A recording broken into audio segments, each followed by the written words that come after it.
राहुल गांधी का पापा था बाबरी, उसकी मम्मी थी पादरी, उसका बेटा आज के डेट में बोल रहा है हम पंडित बिरादरी, तो पंडित बिरादरी थोड़ी हो गया। वो लोग का पूरा जो परिवार का जो इतिहास है, पापा भी बाबरी था, मम्मी भी पादरी थी, एंटोनियो माइनो बार डांस में डांस करती थी, बार डांस में। मोदी जी से पूरा भारत खुश है, हम तो खुश नहीं है, पूरा भारत भी खुश नहीं है। क्यों? ये इसलिए खुश नहीं है। हाँ, 5 किलो चावल जो दे रहा, तो वो तो कबूतर को डालने के लिए दे रहा। हाँ, ला के दिखाऊं मैं? ला के दिखाऊं? मेरे रेशन कार्ड बना हुआ, ला के दिखाऊं आपको क्या चावल दिया? क्या वो जवाहर जो है नी, जो कबूतर खाते, आजकल कोई जवाहर का रोटी खाते नहीं है। क्या है कि केजरीवाल इस देश में पिंक ठेका खोला, ठीक, उसके बाद एक पेट दारू दिया, मौलाना को फंड दिया, सैलरी देता है, और कहीं ना कहीं 100 करोड़ पता है किसको दिया? वक्फ बोर्ड को। एक ऐसा वक्फ बोर्ड जहां पे अगर हम हिंदू है, ठीक है, हम अपने पापा की संपत्ति पे चैलेंज नहीं कर सकते हैं कि हाँ मेरा संपत्ति, इकलौता बेटा होने के नाते भी, लेकिन वक्फ बोर्ड अगर उस पर हाथ रख देगा तो वक्फ बोर्ड का हो जाएगा। महाराणा प्रताप घास की रोटी खा के मुगल से लड़े थे, ठीक है, और ये जो है 45 करोड़ का शीश महल बनाता है। आपको बता दें महाराणा प्रताप का थूक बराबर भी नहीं है केजरीवाल, ये केजरीवाल बोलेगा।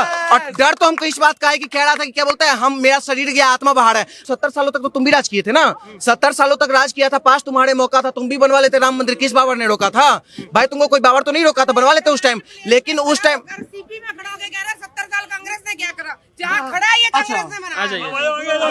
नहीं, दूर से नहीं, दूर से। अरे छोड़ो, अभी बोलने का समय नहीं आया। राम के नाम पे भीख मांगने वाले लोग। अरे राम के नाम पे, जय श्री राम, और ये अल्लाह के नाम पे हलाला करवाने वाली, ये एक मिनट रुकिए तो।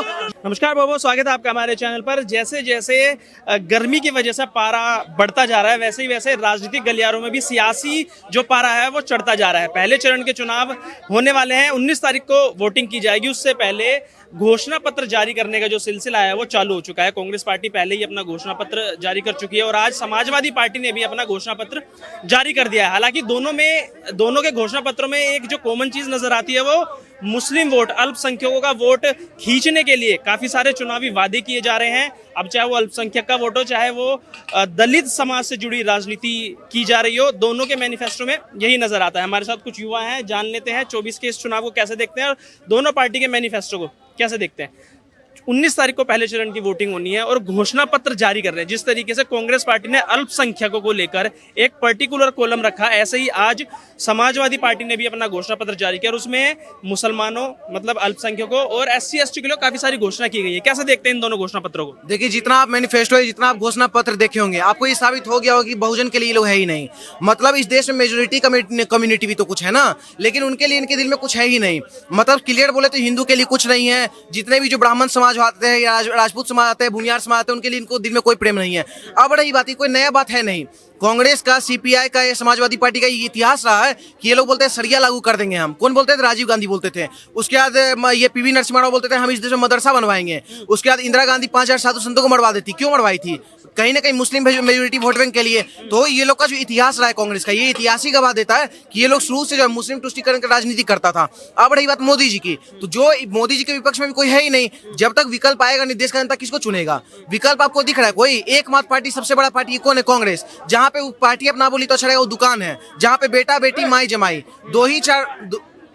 दो ही चार लोग हैं, वही लोग पूरा पार्टी को लीड कर रहे हैं। अध्यक्ष किसको चुने? मल्लिकार्जुन खड़गे। मतलब सोचने वाला बात है भाई। तुम एक विश्व के कहीं ना कहीं मोदी जी राष्ट्र, कहीं ना कहीं इस देश का सबसे बड़ा पार्टी में आता है बीजेपी को टक्कर कौन दे रहा है? कांग्रेस। और कांग्रेस का अध्यक्ष कौन है? मल्लिकार्जुन खड़गे। मतलब कि देश को कांग्रेस ने लूटा, बीजेपी को कहां दम था? देश को कांग्रेस ने लूटा, बीजेपी में कहां दम था? अध्यक्ष भी उसे चुना जिसका दिमाग कम था, तो अध्यक्ष भी उसको चुना गया जिसका दिमाग कम था। इन लोगों के पास ना चेहरा है, ना नीति है, ना नियत है, ना राष्ट्रहित है, ना ही क्या बोलते हैं रामनीति है। और मोदी जी क्या कर रहे हैं? रामनीति से लेकर राजनीति तय कर रहे हैं, तो देश का जनता उन्हीं को समर्थन करेगा। माइनॉरिटी में सिर्फ मुसलमान थोड़ी ना आते हैं, बुद्ध भी आता है, क्रिश्चियन भी आता है, ईसाई भी आते हैं, सब आते हैं। तो फिर एक पर्टिकुलर जो टारगेट बार बार कहते हैं कि टारगेट कर रहे हैं, मुसलमानों को ही क्यों बोला जा रहा है? माइनॉरिटी में तो काफी सारी कम्युनिटी आती है। मुसलमान को बोलने का एक वजह है, हम लोग चाहते हैं एक सनातनी प्रधानमंत्री हो, लेकिन कुछ लोग, कुछ विशेष समुदाय वाले चाहते हैं कि नहीं कटिंग वाले प्रधानमंत्री हो, जो कि होगा नहीं सर। अब आप बोल रहे हैं कि उन लोग को मुस्लिम से इतना प्रेम क्यों है? आपको उसका सबसे सटीक रीजन बताते हैं।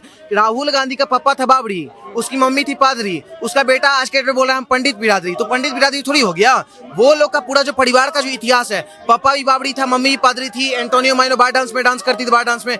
तो ये लोग का जो इतिहास है, ये इतिहास इस देश में चलेगा नहीं। इस देश का जो वाकई में जो कल्चर है, उस कल्चर को ये लोग पहली बात तो फॉलो करते नहीं है। आज के डेट में बहन को चुम्मा लेते हैं, कुछ आलू सोना निकालते हैं, तो अंट वंट बयान देते हैं। भाई अगर आप विपक्षी नेता है तो एक सच्चा विपक्ष का काम होता है कि अगर मोदी जी कह रहे हैं कि इस देश की अर्थव्यवस्था को हम टॉप 3 में लाएंगे, तो विपक्षी का काम है कि मोदी जी आप कैसे लाइएगा, बोलिए हम आपका सहयोग करेंगे। अगर सहयोग नहीं कर सकते हैं तो जनता के बीच में जाके बोलेंगे अगर मोदी जी टॉप 3 में लाएंगे तो हम नंबर 1 पे लाएंगे। ये होता है सच्चा विपक्ष का काम। लेकिन विपक्ष क्या बोल रहा है, सनातन को खत्म कर देंगे, डेंगू है, मलेरिया है। तो सर विपक्ष का जो मेन मुद्दा है और मेन काम है, वो काम को लेकर आगे बढ़ ही नहीं रहा है। अच्छा सर, क्या नाम हुआ? जी क्या नाम आपका? कपिल मिश्रा। सर 24 के चुनाव हैं और घोषणा पत्र जारी करने का दौर चालू हो चुका है, कैसे देखते हैं? अच्छी बात है, भाजपा काम कर रही है।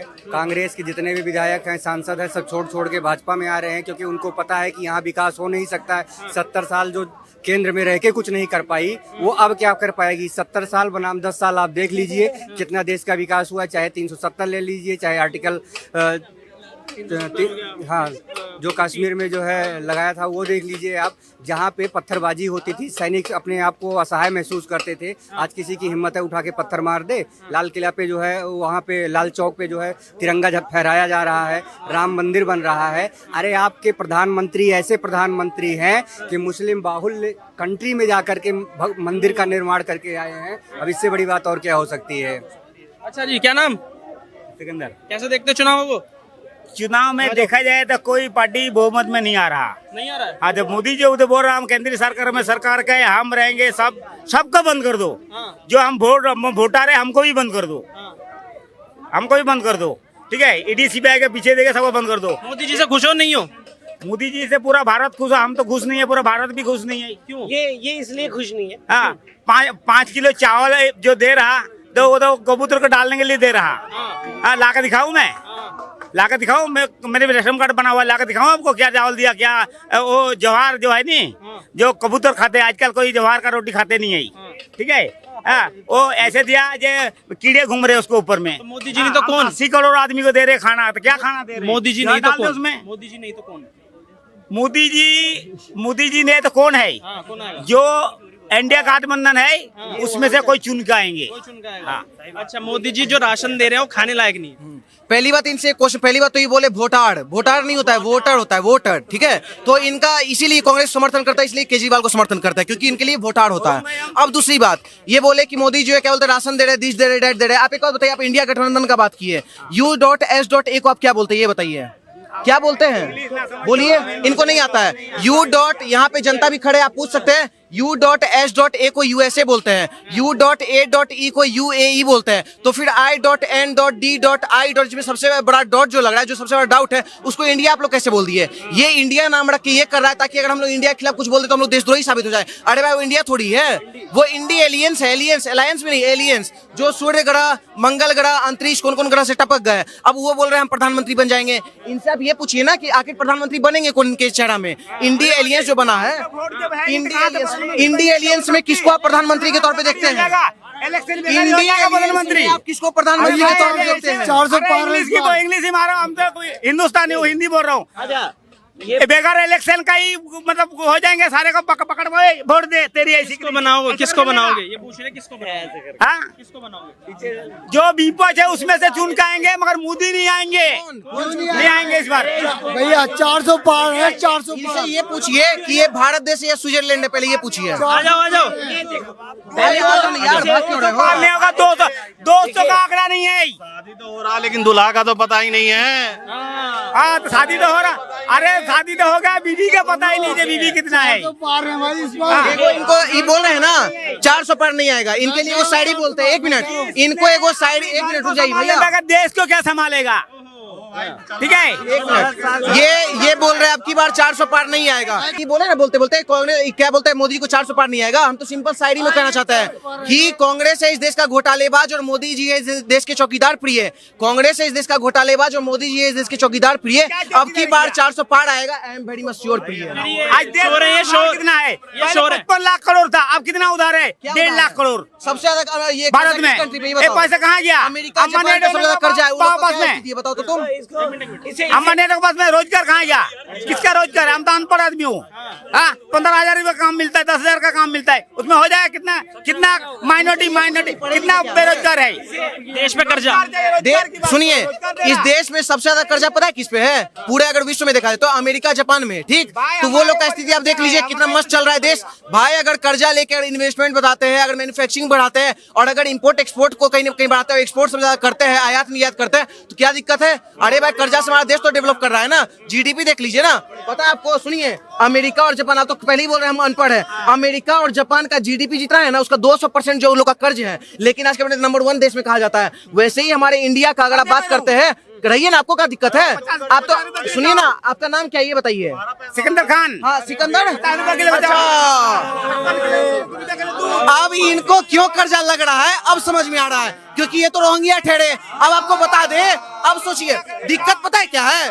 दिक्कत है कि आपको अगर इलेक्शन पे बात करना है, इलेक्शन पे आपको रिजल्ट चाहिए, तो आम नागरिक से पूछिए ना, रोहिंग्या से पूछिए, तो रोहिंग्या तो बोलबे करेंगे कर्ज है देश में। अरे भाई देश में घंटा कर्ज है, देश उन्नति कर रहा है, हमारा जीडीपी कहीं ना कहीं 7.8% हो गया। भारत को रोहिंग्या है तो केंद्रीय सरकार क्यों एक ही सीएम के ऊपर क्यों डर गया? केंद्रीय सरकार एक सीएम के ऊपर क्यों डर गया? केजरीवाल के पास में सीएम के ऊपर डर गया, केजरीवाल के पास में क्यों डर गया? क्यों बंद किया? पहली बात तो केजरीवाल नहीं, केजरीवाल है, ठीक? वो इस देश में, एक मिनट सुनो भाई, एक मिनट, वो क्यों मोदी क्यों डरे ना, उसका एक्सप्लेनेशन देते हैं। मोदी जी जीतेगा, सुन लो, 30 साल राज करेगा। पहली बात तो केजरीवाल क्या किया आपको बताते हैं। क्या है कि केजरीवाल इस देश में पिंक ठेका खोला, ठीक? उसके बाद एक पेट दारू दिया, मौलाना को फंड दिया, सैलरी देता है, और कहीं ना कहीं 100 करोड़ पता है किसको दिया? वक्फ बोर्ड को। एक ऐसा वक्फ बोर्ड जहां पे अगर हम हिंदू है, ठीक है, हम अपने पापा की संपत्ति पे चैलेंज नहीं कर सकते कि हाँ मेरा संपत्ति, इकलौता बेटा होने के नाते भी, लेकिन वक्फ बोर्ड अगर उस पर हाथ रख देगा तो वक्फ बोर्ड का हो जाएगा। उसको केजरीवाल 100 करोड़ रुपया दिया। केजरीवाल मानसिक गुलाम बना के रखना चाहता है, इसीलिए कहते हैं केजरीवाल नहीं केजरुद्दीन है। और पहली बात तो मुख्यमंत्री बोलना छोड़ दीजिए, वो मूर्ख मंत्री है, क्योंकि वो IIT निकाला, ठीक, IAS बना, लेकिन वो करके क्या कर दिया? हाँ IAS था ना, कुछ भी था ना, लेकिन वो किया क्या? देश में खाली घोटाला पे घोटाला। जब इस देश की जनता प्रताड़ित होता है, जब इस देश में श्रद्धा का 36 टुकड़ा करके फेंक दिया था आफ्ताब के द्वारा, तब केजरीवाल का एक बयान क्यों नहीं आता है? संदेश खाली पे एक बयान केजरीवाल का नहीं आता है। साक्षी खान को साहिल खान चाकू गोद के मारा था, उसको पता है केजरीवाल क्या बोला? हम तुमको 10 लाख रुपया देंगे। अरे एक बहन या एक बेटी को इंसाफ चाहिए होता है, पैसा नहीं चाहिए होता है। तुम्हारे घर का पर्दा है 8 लाख का, और तुम एक बेटी का इज्जत को तुम तोल रहे हो 10 लाख में। मतलब वो ऐसा पॉटी करता है, उसको 80,000 का कवर चाहिए, जहां पे उसके जाते ही हवा चलने लगे, AC लगा रहे। भाई केजरीवाल पहली बात तो मूर्ख मंत्री है, ठीक है? और अभी के टाइम में सुनीता केजरीवाल उसकी वाइफ है ना, हमारी भाभी जी, इज्जत से बोलते हैं। हमारी भाभी जी का पता क्या कहना है कि केजरीवाल जो केजरीवाल नहीं है, वो भगत सिंह है, वो फ्रीडम फाइटर, महाराणा प्रताप है। एक बात हम जनता से पूछना चाहते हैं, भगत सिंह या महाराणा प्रताप कब देश की जनता को एक दारू बोतल फ्री दिए थे? ये बताइए। सुनिए, और महाराणा प्रताप भैया, महाराणा प्रताप घास की रोटी खा के मुगल से लड़े थे, ठीक है? और ये जो है 45 करोड़ का शीश महल बनाता है। आपको बता दें, महाराणा प्रताप का थूक बराबर भी नहीं है केजरीवाल, ये केजरीवाल बोलेगा। और डर तो हमको इस बात का है कि कह रहा था कि क्या बोलता है, हम मेरा शरीर गया आत्मा बाहर है। हमको तो लग रहा है मेरे बगल में ना आत्मा उसका खड़ा हो, मतलब कुछ भी, आत्मा तुम्हारा बाहर है। अभी वो रामचरितमानस पढ़ रहा है जेल में, जिसकी नानी बोलती थी कि नहीं राम मंदिर मत जाना बुआ। काहे नहीं जाना? क्योंकि वहाँ राम मंदिर जो बाबरी मस्जिद को तोड़ के बना है। कौन है बाबर भाई? उछक्का कर मस्जिद तोड़ के हम लोग राम मंदिर बना रहे, चुल मचा है तुम लोग को। और उसका बेटा आज रामायण पढ़ रहा है। तो आपको बता दे, विनाशे काल विपरीत बुद्धि चल रहा था, जो उसका चल रहा था। अब वो समझ रहा है मेरा मरने का टाइम आ गया, तो गांधी जी वाला स्ट्रेटजी चला रहा है। पता है क्या? कि पहले मुस्लिम के गोदी में बैठ जाओ, मुस्लिम का चाटो, उसके बाद फिर निकल के जब मरने टाइम आए तो बोल दो हे राम। हे राम नहीं चलेगा सर। अगर हे राम चलेगा तो शुरू से लेके अंत तक राम का नाम लो। राम नीति से लेके अगर राष्ट्र नीति तक मोदी जी काम करे तो मोदी जी को देश का 10 बर्तन देगा। इतना सब कुछ होने के बाद भी मैनिफेस्टो जब आते हैं तो एक अलग से कॉलम लगाते हैं सिर्फ अल्पसंख्यकों के लिए। उसमें भी कहते हैं पर्सनल लॉ बोर्ड जो है उस पे हम सुधार करेंगे। एक तरफ यूसीसी की बात करते हैं और एक तरफ ये पर्सनल लॉ बोर्ड में सुधार की बात करते हैं। कैसे देखते हैं इसको? देखिए, आप यूसीसी का बात की है। इस देश में पहली बात तो कांग्रेस हिंदू विरोधी है और देशद्रोही है, दोनों चीजें भी आपको प्रूव कर देंगे, ठीक है? पहली बात, हिंदू विरोधी कैसे है? जब इस देश में लव जिहाद का कानून आता है, उसका सबसे पहले विरोध कौन करता है? कांग्रेस करता है, ठीक? जब इस देश में जनसंख्या नियंत्रण कानून आता है, उसका विरोध कौन करता है? कांग्रेस करता है। जब इस देश में रामचरितमानस को सम्मान मिले, गीता प्रेस को सम्मान मिले, राष्ट्र ग्रंथ बनाया जाए तो उसका विरोध कौन करता है? कांग्रेस करता है। जब इस देश में गौ माता को राष्ट्र माता बनाने के लिए बोलता है तो उसका विरोध कौन करता है? कांग्रेस करता है। कांग्रेस सर राम मंदिर के भी खिलाफ था, तो कांग्रेस कहीं ना कहीं हिंदू विरोधी है। और जब जो देश हित में जो कानून को जो हटाने काम की 370, उसका समर्थन में कौन था? कौन था? कांग्रेस था। कांग्रेस हिंदू विरोधी भी है, कांग्रेस देशद्रोही भी है सर। और मोदी जी, रही बात मोदी जी की ना, तो मोदी जी अभी जो काम कर रहे हैं ना, वो देश का जनता देख रहा है सर। अगर तुम इतना अच्छा तुम काम कर रहे थे तो 70 साल में तुम बोलते हैं हम राम के हम भी है, हम भी तो राम के। आज मीसा भारती लालू यादव की बेटी बोल रही है। एक बात बताओ, 70 सालों तक तो तुम भी राज किए थे ना, 70 सालों तक राज किया था, पास तुम्हारे मौका था, तुम भी बनवा लेते राम मंदिर। किस बाबर ने रोका था भाई? तुमको कोई बाबर तो नहीं रोका था, बनवा लेते उस टाइम। लेकिन उस टाइम सीपी में खड़ा होकर कह रहा है 70 साल कांग्रेस ने क्या करा? जहाँ खड़ा है ये कांग्रेस ने आ बनाया। जाइए, नहीं दूर से नहीं, दूर से नहीं। वो भी कांग्रेस ने। अच्छा एक सेकंड। मेरे दो सवाल ने, एक मिनट मेरे दो सवाल ने, तुसी ਇਹਨਾਂ ਦਾ ਜਵਾਬ ਦੇ ਦਿਓ। ਜੇ ਦੇਤਾ ਤੇ ਮੈਂ ਬੀਜੇਪੀ ਆਣਾ। 2014 ਤੋਂ ਪਹਿਲਾਂ ਰਾਮ ਨਾਮ ਭਗਤੀ ਸੀ, ਹੁਣ ਨਾਰਾ ਕਿਉਂ ਹੈ? ਤੇ आज तक किसान हिंदी आज तक किसानों ने सुसाइड भी हुई है, सब हुआ है। ये जो कानून लागू हुए हैं उसके बाद वो आए नहीं अभी, पर बॉर्डर पे बैरिकेड जिस डर से लगाया गया ना, इसे बताया जाता है कि मोदी जैसा फट्टू आदमी, ये हमने देखा। कौन से कानून भैया, कौन से कानून की बात करें? ये जो MNP लागू है 25 अनाज। अरे छोड़ो, अभी बोलने का समय नहीं आया। राम के नाम पे भीख मांगने वाले लोग। अरे राम के नाम पे, जय श्री राम। और ये अल्लाह के नाम पे हलाला करवाने वाली, ये एक मिनट रुकिए, तो ये राम के ऊपर टिप्पणी की है ना, ये अल्लाह के नाम पे हलाला करवाती है, अल्लाह के नाम पे खतना करवाती है, ये राम के ऊपर टिप्पणी करेगी ना। आपको बता दें सर,